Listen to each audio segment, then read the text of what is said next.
दोस्तों आज बात करेंगे उन इतिहास के पन्नों की जिन्हें बदलने की कोशिश हो रही है और कैसे ये हमारी पहचान पर सीधा असर डाल रही है। अभी हाल ही में एनसीईआरटी की 2025 एडिशन की बुक्स में एक मैप वायरल हुआ है जिसमें 1759 के भारत में भरतपुर रियासत की कोई पहचान नहीं दिखाई गई है। इस नक्शे में पूरा हरियाणा और भरतपुर मराठा साम्राज्य के नाम कर दिया गया है, लेकिन रियलिटी क्या है?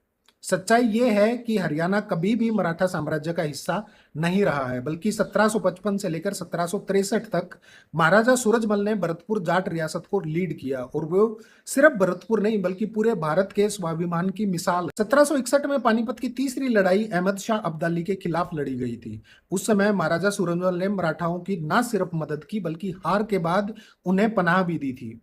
आज भी हरियाणा के सांगी गांव में भाऊ का मकबरा इस इतिहास का गवाह है। 1761 में पानीपत की तीसरी लड़ाई में मराठाओं की हार हुई थी और इस हार के बाद महाराजा सूरजमल ने घायल और हारे हुए मराठा सैनिकों को अपने राज्य में शरण दी, उनका इलाज करवाया और उन्हें भोजन, कपड़े और दूसरी जरूरी चीजें मुहैया कराई थी। इसके अलावा महाराजा सूरजमल ने युद्ध में मारे गए मराठा सैनिकों के परिवारों की भी मदद की थी।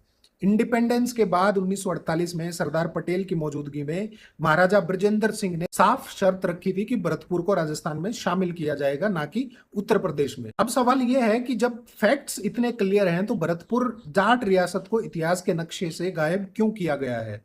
ये सिर्फ ऐतिहासिक गलती नहीं है बल्कि हमारी हेरिटेज के साथ इनजस्टिस है। सरकार को चाहिए कि यह नक्शा तुरंत सुधारा जाए। दोस्तों, अगर अपने इतिहास को बचाना है तो हमें आवाज उठानी होगी, फैक्ट्स के साथ, रिस्पेक्ट के साथ बात करनी होगी।